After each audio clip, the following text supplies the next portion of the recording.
Number तो हर चिन्हल मरद बा ओही खीसी कोठे ऊपर कोठड़ी में उस पे रील चला दूंगी।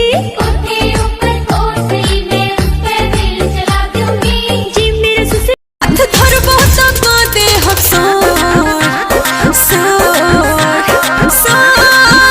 उठ लागे सुगा के छोड़ गोरी रे